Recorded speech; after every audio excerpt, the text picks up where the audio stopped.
would look at them and be like, why do you want to stay here when you hate it this much?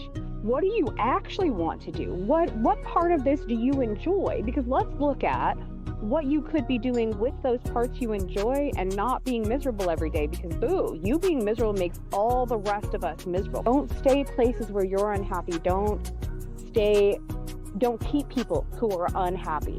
This is 100% the difference between fitting in and belonging.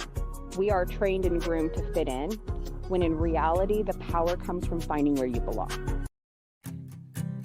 Hey, sales hunters, welcome to season 2 of Beyond the Business Plan, where heart meets hustle and every episode inspires you on your entrepreneurial journey. I'm LeAnn Lyon, and together we'll chart new courses, tackle challenges, and celebrate those big wins with expert guests, honest stories, and plenty of joy along the way. If you love the show, tap follow, subscribe, leave a quick review, or join our conversation with hashtag JoyMinder, because your support helps us reach and inspire more entrepreneurs. Set sail on your business adventure with Beyond the Business Plan. My guest today is a leader in the world of executive coaching, helping teams and organizations break free from burnout and thrive in fast-changing environments. With her research-backed CARA Method, that's a hint, she equips leaders with practical tools to regulate, realign, and execute with precision, turning complex brain science into repeatable habits for sustainable success. The sharp, insightful strategist joining us, that's Cara Jean Wilson. Cara, are you there? Well, hey everyone. Oh, I love when other people talk about how I look, because, and I know you know this, and everyone listening knows this, because that's not how it feels on the inside, right? Like, it's a hot mess here, and then we present so well out in the world. So thanks for that. Well, on top of it, I should add, Cara and I have known each other for a couple of years. We've actually worked in the same organization. That's how we met several years ago. Sadly, that organization went away in 2024 or 2025. But we have maintained this relationship out of just pure love. I just have to say it. I mean, I just admire this woman so much, and I'm excited to have her share her entrepreneurial story with you. And right before we started, we said this, Cara, what do you attribute all of your success to? So much failure. Like, I think anybody who's ever done entrepreneurship can kind of get what that means, right? Like, it's that you make that one, ideally, you make a great mistake and get to learn from it. So you don't make that same mistake again. You'll make another one, but not that one. So take us back to the beginning then. So you've been an entrepreneur your whole life, or? I mean, also, yes. I only consider myself a real entrepreneur for the last 5 years. When I had my son, I thought, oh, with all that free time you're going to have on maternity leave, just start a business. It'll be so easy. No one laughed at me, which I really feel like somebody ought to have. Somebody who loved me enough should have been like, you dumb. But also, in talking about this with people, I realized that I've actually been an entrepreneur since high school. Like, my first dual certification came when I was 9 years old, because I wanted to babysit before I was 10. So I got certified in CPR and as a babysitter. Oh, that's awesome. I had a pregnancy thing as well. I thought, oh, I love fiber arts. I love them. So I went out, and just spent a whole bunch of money that we didn't know we were going to need so much in the coming years, and bought a beautiful cherry wood loom. It was so gorgeous. And it sat in our house for the next 25 years and was never used. Yep, that's what you do. So there's our first lesson from today. If you're thinking about becoming a business owner and you're pregnant, those hormones are all over you. Slow your roll, boob. Whatever you think you might do. Although I know other people who did start businesses while pregnant and ran them very successfully for many, many years, including my own sister. She ran a very successful business. Yeah. And my business is thriving. So it did work. I took my first client within the first week of giving birth. I didn't take another one though for 6 months. Absolutely. So that was 5 years ago? Yeah. Okay. Yeah. So it's been just a smooth road ever since. You got your first client, 6 months later, your second client. Now you just have thousands and you're jet setting all over the world, doing whatever you want with whom you want all the time, right? I mean, yes, and Yeah. also astoundingly no, right? Is the answer. Yeah, absolutely. That's the benefit of being an entrepreneur is you do have time and financial freedom and you get to be your own boss. And that means some weeks are feasting like kings and other weeks you tightening that belt real tight and a little nervous about what's gonna happen. And more than any of it for me is that nervous system regulation, right? To go from working within the structures and that hustle that is so much a part of that space and the expectation of burnout like it's some sort of good flex. And when you start doing it for yourself, the amount of stress that that grooming brings on to entrepreneurs is so heavy. And it is absolutely something we talk about, and I just don't think enough. Like it really needs to be an all the time kind of conversation. Absolutely. When was the moment that you realized that you wanted to embark on an entrepreneurial journey? Can you share a story behind that decision? Yeah. So I was working in corporate. So what I do now, I had been doing for a decade within the structures. And I realized that I was misaligned with the company. I thought I had found my forever home. Like that was going to be the company I was going to retire with. I was going to be with them for decades. And then we had a pandemic, and not unlike everybody's life, things shifted and changed. And often when we are in a state of distress, right, which all of COVID, everybody has this nervous system dysregulation because something is new and something is easier and something is harder. And in the business world, doubly so, because not only are you navigating your own experience in that, but trying to figure out how to navigate a business in that as well as all of the employee, right? It's just messy. And we often make decisions in that space that even with the best of intentions do not impact the way that we want. And I found that several of the choices that were being made for very good reasons just didn't align for me. And I realized that that was always going to be true when working for other people, that they were going to make choices that I didn't agree with. And they're allowed to do that. Turns out it's their business. They're allowed to do that. And I thought, oh, but if it were my business, I'd be allowed to do that. I could be the one that makes that decision. And that sounded really powerful and freeing. And has it been? And it has. It is. The downside and the upside is I am both the best and worst boss ever. That's what I've learned. Well, I was going to ask, can you name a significant challenge that you have faced while building your business? Is that it, or is it something else? That's a really good question. There have been so many challenges. Give me a second to let my brain sort through all of them to find a really juicy one. Oh, good. Cara, by the way, uses wonderful words like neurospicy and juicy, and I just love the language that you use. Thank you. So I'm going to go with that. That brings up one that was really challenging for me. So within corporate America, I found ways to navigate that were mostly facilitated through a lot of masking because I'm neurospicy. And then doing it on my own, I almost like reinforced and doubled down on some of those masks rather than leaning into the authenticity. And it made not only my presence, but my voice artificial, Hmm. right? I almost sounded too AI-y, like everything was so carefully curated and specifically used.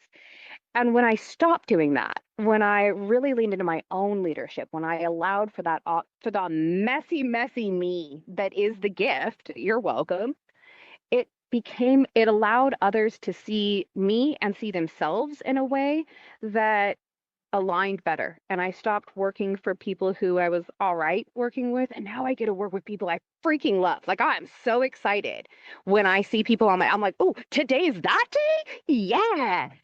And I would love to wake up every morning to that.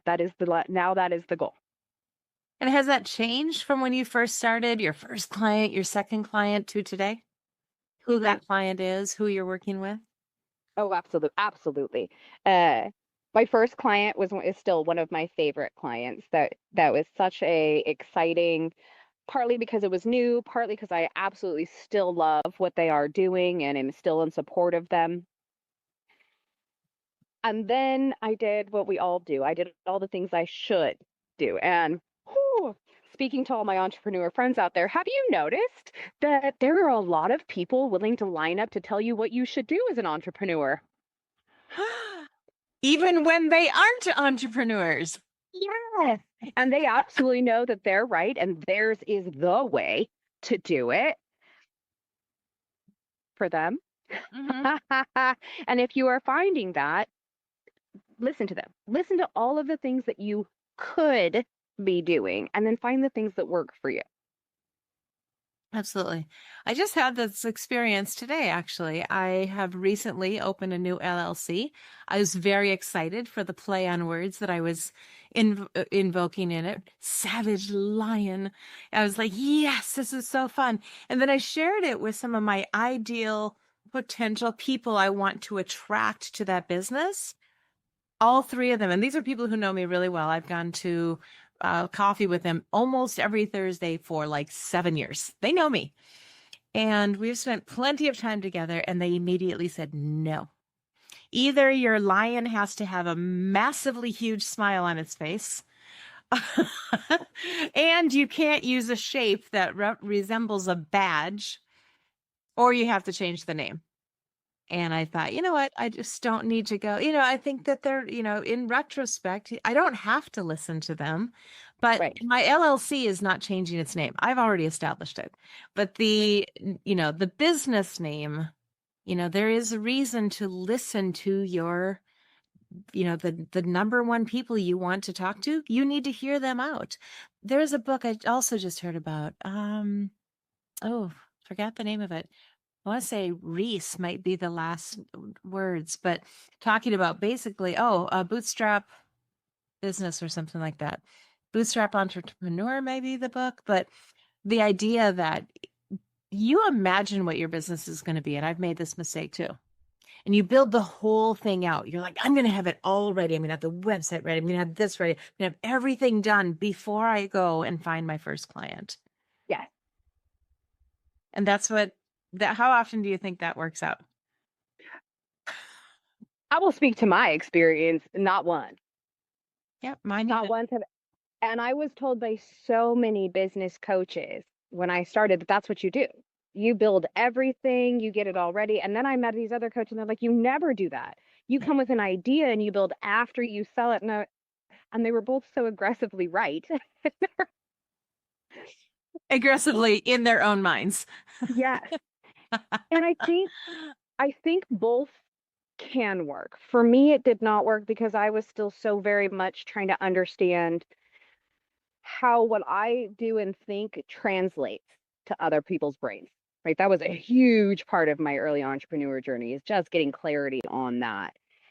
I think other people have that come in. They already know how it works and how it lines up, in which case then you can start building immediately Yeah.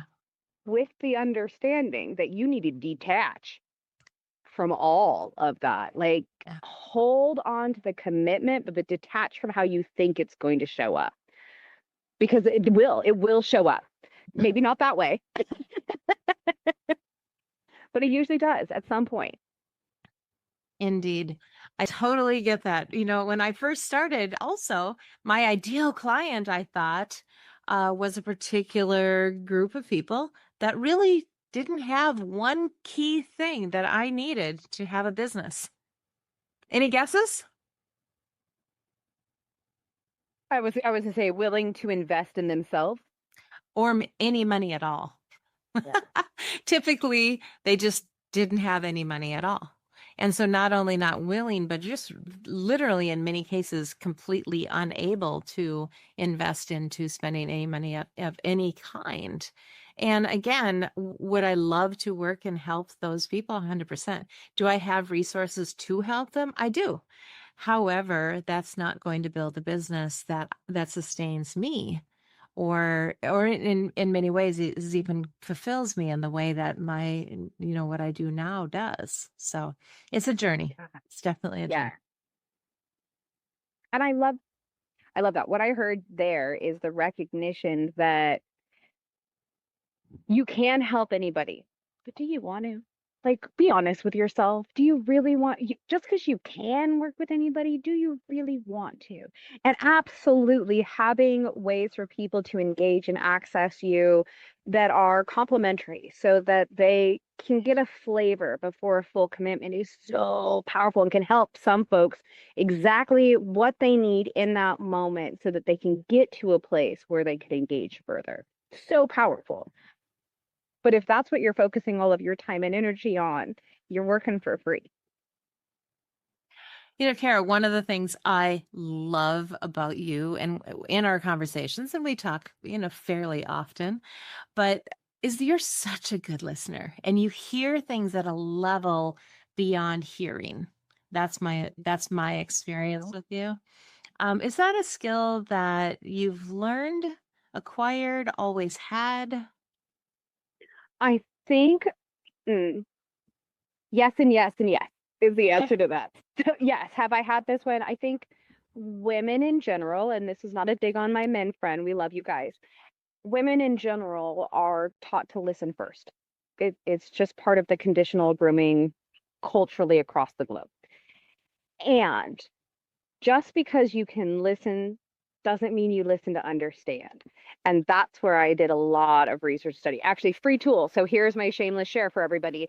Go check out empathyscircle.com. Edwin Rush is running this empathy movement, and they are doing complimentary facilitator certifications for empathy circles. And the best thing about it in my BS, in my belief system, about an empathy circle is that it teaches you so many really, really valuable skills.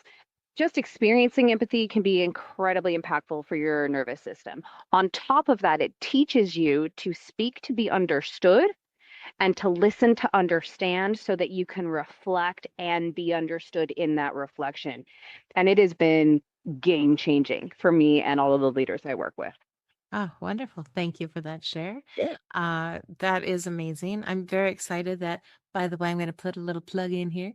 Coming up really soon, Cara is going to be on the Beyond the Business Plan Summit coming up in January of 2026. So if you're hearing things you love here, you definitely want to pop on over there. Come on over to joyminder.com right now. And you can click on the word summit or just go to /summit, and you will be able to get your free ticket to come watch all this goodness in action and learn so much more from what she has to share. And we'll have. If you haven't been to one of, sorry, if you haven't been to one of Leanna's summit, stop now. Just pause this right now where you are watching and go open that website. You're welcome. Okay, sorry. Thank you. Continue. And of course, all of her contact information is below as well. So there is so much. You use, first of all, I just want to address a little thing that you just said. BS, belief system. Yep, you slid it right in there. I knew where you're going with it. BS being a belief system. Of course, we know it could stand for something else. And do you want to talk a little bit, how impactful is our BS in everything we do as entrepreneurs? Everything. It is really, really everything. It is the things that those beliefs. Breathe. Organize your thoughts. Okay. Our nervous system, the human nervous system, really runs, it's a belief system. It is an entire, our organism is designed around what we believe to be true, what we believe to be false, how we believe that is supposed to work out, what we believe is supposed to work out. That's that attachment experience, right? Like we believe so hard that this is supposed to show up in this particular way. And then when it doesn't, it devastates us. It can derode our ability to think. The brain fog becomes so real. The executive dysfunction is dysfunctional. It, on top of that, the stress becomes stressful. And when we're in those stress patterns, we're never making all of the right choices because essentially a toddler is in charge of our brain instead of the adult. The way that it explodes our world and can rebuild it. So that's the benefit of the BS. While my BS is so important to me, it is built on the experiences and understandings and the lived experience of my life. So I, for me, know it to be true. I know it to be true. And I'm an adult. So even if I know, and even when I know, there's no guarantee you're going to do the things because that's just how that works. But that conviction of right or wrong lets us get really mental in our judgment. And I'll attach what's right and wrong for me to somebody else, even though that's not their lived experience. And so living in my BS, which is my belief system, but to anybody else, is just some BS. And knowing that for myself, for others, as I hear other people's, I can allow that to be theirs and and all of the authority and agency that comes with that without having to attach good or bad or correct or right or wrong. I get to allow them their lived experience and it doesn't have to match mine. We can talk about that. We can share that. We can start putting the problems in front of us instead of between us. And I call that leadership. Yes. Wow. You know what I love about what I just heard you say is there is a, so all of us do this. I mean, it doesn't matter if, over the weekend, I at a Christmas party, I saw somebody and she was nursing her daughter, and I thought that is the most amazing thing. And she was being as discreet as she needs to be, and all that. And I don't care, you know, but I'm sure there could have been people in the very same room saying, "Oh, she should find a room. She should not be in here doing that." And just, and two different experiences, two different ways of looking at it. Or we can go to, oh, we can't talk about this on a business show, religion, but same thing. My faith, absolutely super strong in my faith, absolutely certain in my beliefs. And guess what? It's not me. It's not my place to judge. Yeah. That's actually part of my faith. And so it's not my role.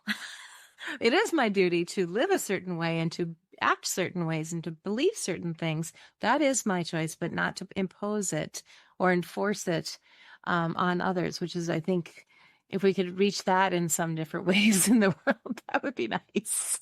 Oh, game changing. Yeah. Game changer. Yeah. Have your belief. Feel free to express your belief.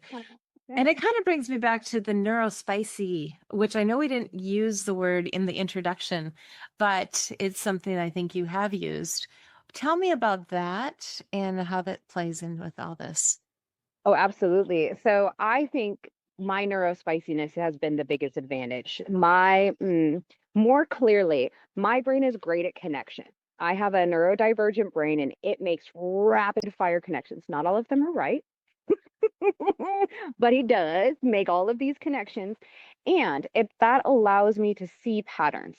It allows me to understand them. And when I can detach from them, when I can use that good judgment, like your brain is literally designed to be a judger.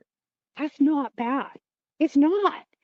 It's a little weird when we get judgmental and take it to a mental place, but everybody's brain. Everybody's brain is spicy. Caveat, I understand in the community that neurospicy can have some unfortunate connotations because spicy has been used as a derogatory term for women, especially women of color, right? Because they're spicy or exotic. And that has been used against me as I traveled around the globe and was the only white person in a community of color. And I'm taking it back. I think we are spicy. I think we are delicious. I think we are exotic. Every one of us, right? It is a spectrum because the human brain is made out of neuroplasticity. All of that is how the brain functions. It experiences something and it adapts to that information. It integrates that into the entirety of the system, which means we're all divergent. Like from their first experience on, that's what's going on. And that's spicy. I want your spicer. Welcome to the spice rack. We are so glad to have your flavor. And the more we lean into that, we use that emotional intelligence space and that understanding of how much of this is just the human experience, the more grace we have for ourselves, the more grace we have for others, and the easier it is to navigate those tension points because nobody has to be right or wrong. We get to figure out what we want to do together. I love that. I'm going to take a quick break here as we to say, if anybody's not watching this show, I encourage you jump over to YouTube and check out the show as well. I'd love for you to experience Cara. She's actually one of the only people I've ever had record outside with a beautiful background. She's got a gorgeous hat on. She's just you got to see Cara. But also, while we're talking about Neurospicy, go to whyilovemycoffee.com as well. If you want to try something different that's better for you and than just the traditional coffee, I used to just crash and burn every afternoon. It's the same time right now when we're recording as I used to just be like laying on my desk, just waiting hoping somebody would show up with a coffee IV. When I switched to this mushroom-based coffee, everything changed. So go to whyilovemycoffee.com, and we'd love to have you experience the same spiciness as we do with this product. So, Cara, we are back with you now. So, is there anything that you wish you would have known before you started your business? Oh my gosh. I think that list is really long. We can fill the rest of this episode with me just listing those things. Excellent. And the number one, I think we've kind of already touched on it, but we'll touch on it again because I think it's so important, is that everybody is going to line up to tell you what you should do. Everybody knows from their experience, me too, right? Like I know what I wish that I knew. I know what has been impactful the most for me. Mm-hmm. And just being able to navigate the support in entrepreneurial world with that clarity that whatever widget, tool, program, thing that somebody is doing is wonderful for them. And that might mean it's not great for you. And that doesn't make it wrong, doesn't make them wrong. It just means that there are 8 billion people on the planet, which means there are 8 billion ways to do anything. So finding your way, figuring out what feels right and comfortable for you, and then regulating your nervous system to be okay with that. Yeah. Yeah. Yeah. I think, I just listened to somebody recently say he was born in 1942. At that point, there were 2.2 billion people in the world. In other words, we have almost quadrupled the number of people in the world since then. And he said that many people would come to him and say, oh, but you need to care about this. Well, you need to care about this and this and this and this. And you need to, I'll just throw some words out there about the environment, or you have to care about the oceans. You have to care about dolphins. You have to care about children. You have to care about everything. And he said, you know what? The beauty of 8 billion people in the world, I don't. We do need to pick our battles. We do need to pick what matters to us, where our heart is leading us. Again, in my faith journey, I believe that our purpose was put in us before we were even born. And so discovering that and stepping into it has been one of the greatest joys of my life. But being told by other people, you have to believe this way, or you have to do this thing because I do, absolutely. Yes, the other kind, and both kinds at the same time. Yeah, rage inducing. And I'm sure that's part of the spiciness. I definitely have that defiance portion of my brain where when somebody tells me to do something, I'm like, oh, now I can never do that thing ever again, even if I was literally on my way to do it and I love it so much. Thanks for ruining it for me. On a Profile XT, like the Bell graphs, I'm a 2 on manageability. When I tell this to people, they're like, but you're so easy to work with. I go, yeah, absolutely. I am very understanding. I'm emotionally intelligent. I practice accountability. I love working with people, and people can lead me all day long. But what happens when you tell me what I'm going to do? And they're like, oh, no, we don't do that. I was like, yeah, no, it doesn't work out for anybody. That it just immediately induces rage. in me when somebody's like, this is how you have to do it. Oh, I'm sorry. I didn't know you've been doing what I did for the last 42 years. I thought that was me. Oh, I'm so glad that you know everything. Can you map out the rest of it too? Thanks for that. Yeah, and I just think that there's a beauty when you can get to a place, and now financial ability to make your own decisions comes into that as well. Because if you are a W-2 employee, you've been one, I've been one. In fact, I talk sometimes about my experience with being a Yellow Book sales rep, and I really enjoyed it. It really kicked me into the world of understanding business owners and entrepreneurs and getting inside their brains and what made them tick and why they were doing what they're doing. I didn't even know I was getting ready to do this podcast 20 years ago when I was doing that, but I was. At the same time, I left the company, no fault of their own, but I just, I went to them and I said, you know what? I've achieved this height. I'm on my way to achieving it again. And this is happening in my world. And I need to take care of this a little bit. Can we flip flop this a little bit so that I can do things this way? And they said, no, you can pack your bags. And again, it's not that the company is evil. In fact, I've applied to go back and work with them a couple of times. I don't get asked though. Uh, and that's okay because a business has also the right to say we are or are not going to work in a particular way. And it's they have the right to, even a star sales rep, let them go or not welcome them back. And that's okay. Yes. And beneficial. That's one of those interesting spaces as as a leader, as a hiring manager for decades. I was one of the only people I've ever heard that when I fired somebody, I got hugs before they left. Right? Like you don't let someone go because you hate them. You let someone go because there's misalignment, things aren't getting taken care of. They're miserable. Most often, I worked in service. So most often we had to let someone go, not because they were bad at their job, not because they were incompetent or incapable, but they hated being there. They were miserable. And you would look at them and be like, why do you want to stay here when you hate it this much? What do you actually want to do? What part of this do you enjoy? Because let's look at what you could be doing with those parts you enjoy and not being miserable every day, because boo, you being miserable makes all the rest of us miserable. That's just epigenetics, which is new language. But we can track literally how your attitude, we used to say attitudes are contagious, right? Mine might kill you. And could, like, we really can track how your choices, your reactions to situations impact the people around you. Think about the last time you had to work with somebody who was in a bad mood and how it just draws you down, like the whole room. You just get like, I know, miserable. And then one person walks in and they're like, hi, I've missed you all so much. I've been gone. And you, all of a sudden, the mood lifts. It's tangible. Don't stay places where you're unhappy. Don't keep people who are unhappy. Find people.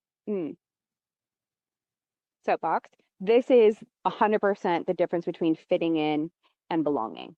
We are trained and groomed to fit in, when in reality, the power comes from finding where you belong. Great. Absolutely. Square peg, square hole. And yes, the round pig may be able to fit into the square hole. It's very possible. But you're going to have to shrink to do it. Nobody needs that. You don't need that, neither do they. No, absolutely. Fun fact, at the same party I referenced a little bit ago, a woman walked up to me. She goes, I just know I know you. And I'm like, yeah, kind of a familiar face. And, I've been very active networking in my area for a very long time. There's a good chance we run across. No, she was the person at Yellow Book who used to check my contracts. So I would bring them in and she would have to meticulously go through and make sure every box, everything was perfect. And I remember her actually saying, I love getting your contracts because they're almost always perfect. And I found this one little thing, I think was the context of that conversation. But even then, it was so fun. We had to get a picture together. And so, yeah, she works at that company now. Very fun. When we find where you belong, you don't have to fit in. It just becomes easy. Yeah. And you naturally find, you become memorable. You become valued when you are there, when you're showing up the way you should show up. And yeah, it makes a big difference. So how And no, I know we're talking about this in a like W-2 sense, but this same conversation is so powerful as an entrepreneur, right? Like yeah, this is for me one of the greatest benefits of that is I no longer stay places I have to fit in. I don't have to. I get to go find more places I belong, which not only feels way better for me, but my friends, the referrals from those places, so much better. yeah, so much better. So good. So how do you stay innovative? How do you keep your business evolving in a constantly changing world and market and all the stuff that seems to be coming up these days? Was that a fear of yours at all? And so for me, no, but I think that that's that neurospicy thing, right? So I very early on discovered epigenetics. I think I was might have discovered it right before I actually started my business. And epigenetics is basically the study of how our environment and our patterns and habits impact how our DNA presents in real time. So you cannot turn on and off your DNA. You can't change your DNA. However, you absolutely have control on how it manifests in real time. Hmm. Your choices impact that.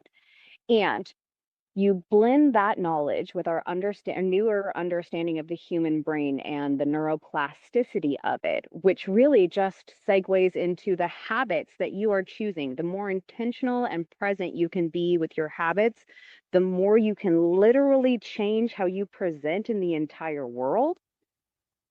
And it's all around that choosing to belong. It's all around that regulating your nervous system, deciding what works for you and detaching from other people having to do it, but allowing yourself in that space. I feel like I just went off down a total rabbit hole of that, but I kind of am glad with it. I don't know if I answered your question. What was the question? Staying innovative and keeping your business evolving in a constantly changing market. So for me, that understanding allows me to really hone what I'm doing with the expectation that my way is a way, not the way. And it needs to be able to flex, it needs to be able to breathe, it needs to be able to move so that the framework is strong enough to hold up under lots of different pressures because everybody's going to be coming at it from their point of view. And I love that. Yeah. Yeah, something I've just recently gotten more involved with as I became certified as a private money broker.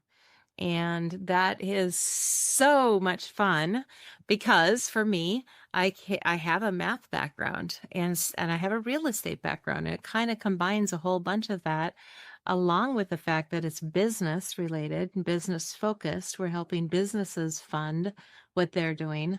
Not so I'm not dealing with residential real estate, which is highly emotional. Mm. But business is business, and these are people who are doing fix and flip loans or construction loans. And yes, they're excited about what they're doing, but if one deal falls through, they're like, okay, next, there'll be another one showing up right around the corner. Yeah. So it's a different it's a different level that you have to be at with it. But it does, again, it's like finding that right fit, and it feels so good.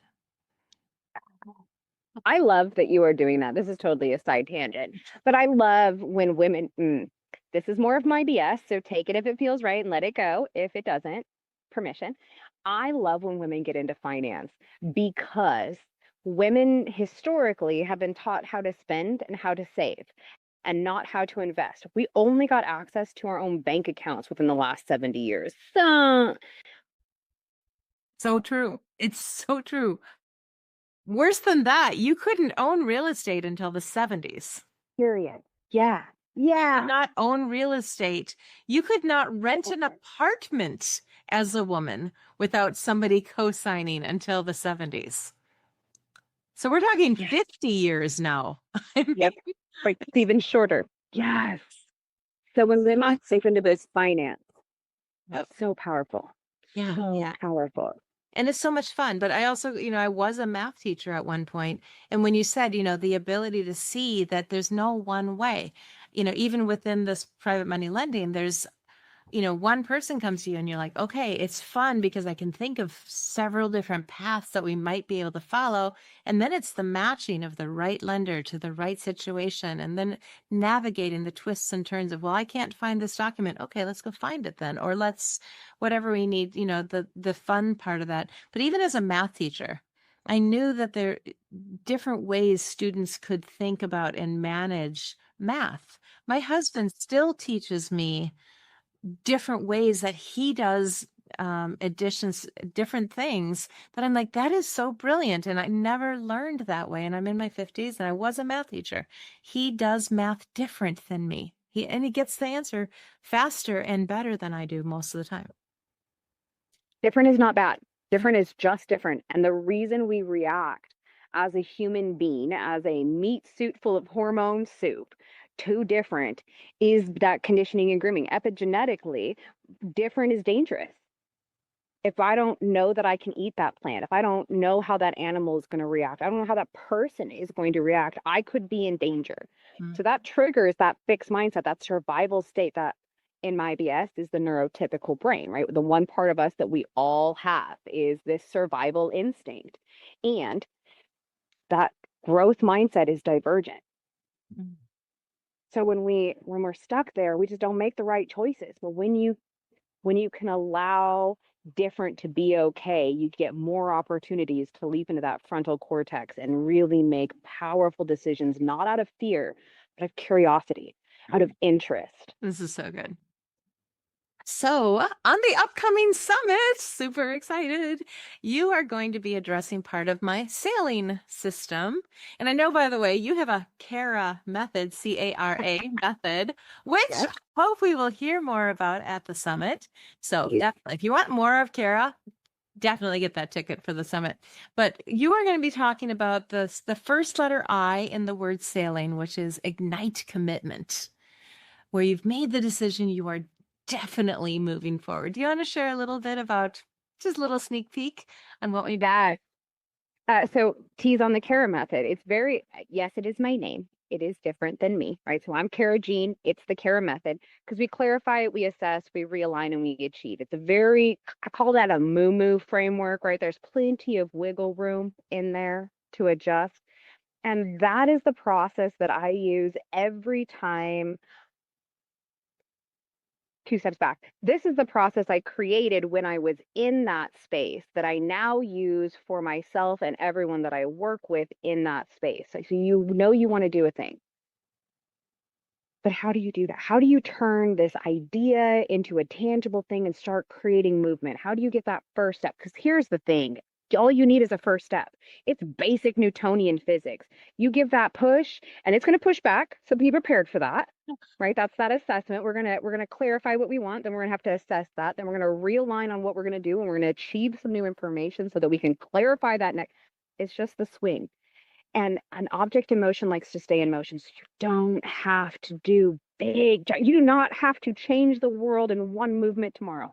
Hey. You get to make a step that feels good, that feels right, that makes sense, that brings more clarity to you. And you get to do that again and again and again. And the more that you do that, the more you follow, you clarify what you want, you assess the opportunities in front of you, realign. In my BS to the people around you, realignment for us is always with other people because #leadership, right? And that gives you the opportunity to achieve another round of that same process. And when you become okay with that being this repetitive back and forth Newtonian sort of experience, your brain creates these massive pathways around that reality, which then impacts your DNA and how it is manifesting. So these habits allow you to do that faster and faster and easier. It is not easy in the beginning. That first choice, it's, they talk about climbing the ladder to success. And I always assume that the first step is like 6 feet above my head. And the next step is only like a 2-foot step. It's that first one that's such a hurdle. if you can do that, if you can make that first step, you get to make another and then another. And it's exciting. It is. It is. And being an entrepreneur, it feels like the most perfect solution, perfect spot for me to be in. I think it is for you as well. If you could give one piece of advice to someone just starting their entrepreneurial journey, maybe they're still in that W-2, maybe they've even been an entrepreneur, but they're feeling a longing to really do something bigger, to do something more with it. What would you tell them? I would say use the brain you have, not the brain you want, and start with, what do you hate? I know this sounds weird. It's a weird direction to go, but what irritates you about the business that you're in, about the world, about the problems that you see? Start with what you see is wrong in the world, because if you can see that there is something wrong, odds are really good that's your brain saying, I have an idea. I have an idea. I'll listen to it. Go to what's irritating and then flip the script. What is the opposite of that? So if you hate that people are unkind to each other, and so kindness and understanding of humanity is really the other side of that, or you hate the lack of accountability and how people just are like throw their hands up at any given minute and have no control over the things, they're at the whim of their own life. That's so irritating. Well, then lean into, then the opposite of that is accountability. It is that ability to take into account what we can do to impact things.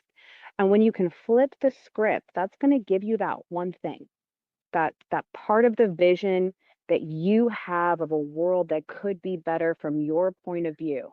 And if you can get clear on where you want it to go with that vision, figuring out the skills, the talent, I call them the pets, your passions, your experience, your talents, and your skills. When you line up your pets, people love to talk about their pets. So talk about your pets, look at that vision of where you want to go and use your pets to get you there. So good. And we're going to hear so much more at the summit. Cara will be presenting for about an hour, all of this goodness. And, however she chooses to do it, she gets a whole hour of our time on that platform. Very excited to see you there, Cara. Thank you for joining me today.